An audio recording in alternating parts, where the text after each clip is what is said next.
Hey, what's up, speakophiles? Willington here with the Sony SRS XG 500. Right here, like I promised you guys, the speaker is in the studio, and I hope you're ready to hear how it sounds like, because that's what we're here to do. We're going to be opening it up, see how it comes, what comes in the box, how it comes, and most importantly, get a high quality binaural sound sample. This is the JBL Boombox 2, and we are, maybe we should compare these two together, because why not? The speakers are about the same size, the speakers are about the same price, so why not compare them? They are, I think, meant to go up against each other, so we'll do that. On top is your user manual, and a box that seems to have quite a few things in it, maybe. In this box is your charging brick, and that's about it. Nothing else is in there. So you just get your charging brick as well as the user manual, and then the speaker itself.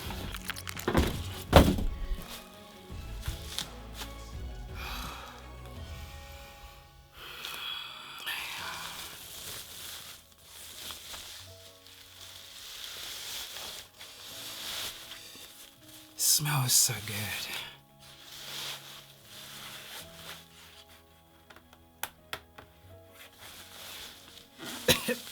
This thing is big. Oh man, it looks good. This dual color kind of fabric is pretty nice. I think they should make other colors though. I think they should make other colors of different combination of this fabric. So this is like black and gray. It is cool, but it doesn't hurt to get something of a different color, I think. Anyways, there you have it. This is the thing in comparison to the Boombox. Like I said, maybe this is actually a little bit bigger. This is running 2 square main drivers. I think they are 110mm drivers, the main drivers, and this one here is running 2 circle 106mm drivers, so slightly bigger drivers. And the same goes for tweeters. This has 2 25mm tweeters, and this one has 2 20mm tweeters. I'm sure that's right on. This is ready to go up to 50 hertz, but I feel like it goes lower than that. As far as the frequency curve, this guy here is ready to go all the way up to 20 hertz. That's low. But as we all know, Sony labels every single speaker of theirs is able to go up to 20. Even the XB10, like that tiny speaker, they lie. Anyways, I feel like this is actually heavier. The Boombox is heavier than this. The passive radiators, isn't that cool? It also has fabric on it. So 2 passive radiators on the sides right there, kind of like what JBL has here. Buttons are the same as what you find on the XP500 and the XP700. Power, Bluetooth, play, pause, volume control, and then mega bass button right there. And then in the back, let's open it up. So we get the Party Connect button, the battery button, that's just to ask what battery is left on there, the light control button, and the guitar button right here. I think this is to switch between what is playing. If you just put a mic in there, maybe you don't press that button, but when you put a guitar in there, then you press that button to tell the speaker what you have plugged in. And it also has its own volume control knob right there. And then you also have 2 USB airports right here. One of them can only charge, but the other one right here, you can plug in a USB thumb drive and it will play files off of there, like web files, MP3 files. And then here's your port for recharging the speaker. Pretty cool. And it's all under this piece right here. This is IP66 rated, splash proof. Pretty good. It's better than IPX4, which they have on these guys right here because of the open ports. So IP6 is pretty good. It's also dust proof and all of that. This guy is all the way up to IPX7, so really good when it comes to water, but it's only X, which means it doesn't have any rating for any solid objects like dust and all. So there is that. That's the rating. This is rated for up to 24 hours. This guy is actually 30. Yeah, I saw it on here. 30 hours max, but this is only for both of them when you have lights off and the volume is really low. For Sony, you have to have mega bass off and volume at about 15 in order to get those promised 30 hours of playtime. But let's turn it on and see the lights. I'm excited to see how those look like. It's too bright in here, so you can't like easily see, but these lights are pretty sweet, honestly. It just glows like a nice glow. I like what Sony is doing with lights. It's awesome. Anyways, we've talked about it. I think that's all we need to know right now. So what we're going to do, I'm gonna go upstairs, get some recordings of these speakers, and we can hear, well, for you it's gonna be right now, we're going to be getting a high quality binaural sound sample.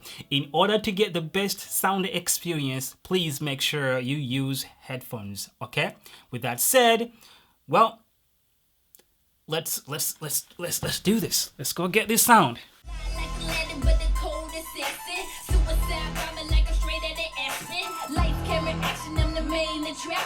Call me heartbreaking like I'm Zora Michelle. I am for real. This real life, copy moving fast, push away like Miami Vibe. I ain't got no time to waste, it's finally my time. How can chase the money in this city of bright light? Working day, I grinding night. Money all days when I lose sight. Just wanna hate, but I'll be alright. Pop party from those just wanna like. Repeats for the face in the all we right. I'ma make some time and shine real bright. You don't wanna spin it, I'm so sick with it. I'm in the back when it make that first spinning.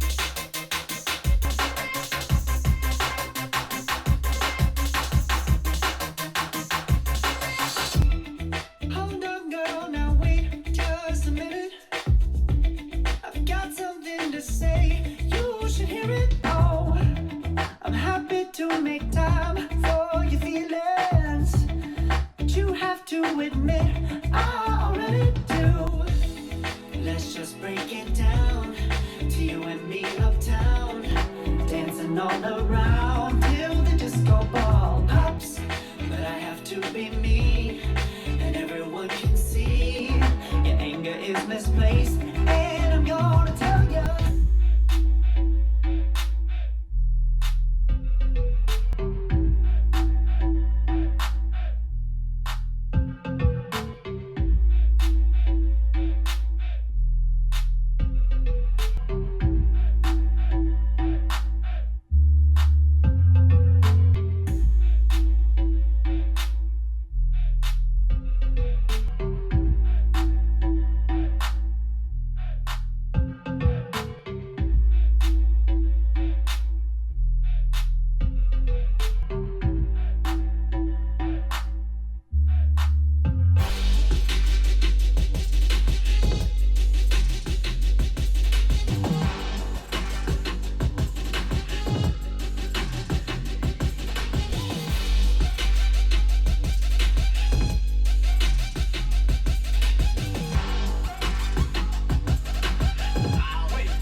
And there you have it. What do you think? Let me know in the comment section down there. I know a lot of you were asking for the sound battle of these two, and I hope the sound samples give you an idea of how these two compare to each other. Okay, but as for me, what I heard, if you're looking for the loudest of the two, the Boombox 2 is going to be a better choice here. It's not so louder than the XG500, but I feel like it's a tad bit louder than the XG500. And also I feel like this is mainly because of the highs. If you heard the sound sample, the highs of the Party Box, not Party Box, the highs of the JBL Boombox 2 are a little bit sharper and louder than those of the XG500, and I think this also helps it to get that appearance of louder than its competitor. Now, when it comes to the mids, this is where Sony is actually coming out to sound better. They come out loud. They come out. You can hear mids easily on the XG500 than you can on the Boombox 2. I know we've already talked about this, like JBL Boombox, actually both the Boombox and the Boombox 2, they all dip a little bit in the center, like as far as the sound curve. They dip in the center like the mids. They go lower and you get lots of highs and lots of bass. If you're bass head, that is good. If you don't care about the other things, it's good. Like, I kind of like my bass too, but bass on here is good. I feel like it goes deeper, it's fuller, and it's just better than what you're getting as far as bass of the XG500. It's not bad, it's still good, but especially for someone who does not really cherish or doesn't care for having lots and lots of bass in your sound. Most especially if you're going to be mostly inside, I feel like you are fine with the bass that comes out of the XG500. Like, Sony did a good job, I feel like, with this speaker. It looks so good, like I wanted it to do even better than it does, but I'm happy with the way it's performing. And as we all know, Sony gives you all sorts of features if you use the Sony Music Center app, which you would have to update if you use it, update in order for it to support the new speakers from Sony. But yes, Sony gives you so many features, and I think they did pretty good. But I feel like that's it about these two speakers. Sony did good, like I already said. But if you're a bass head, you are still going to be better off with the Boombox 2. And with that, thank you for watching. I will see you in the next video. Peace.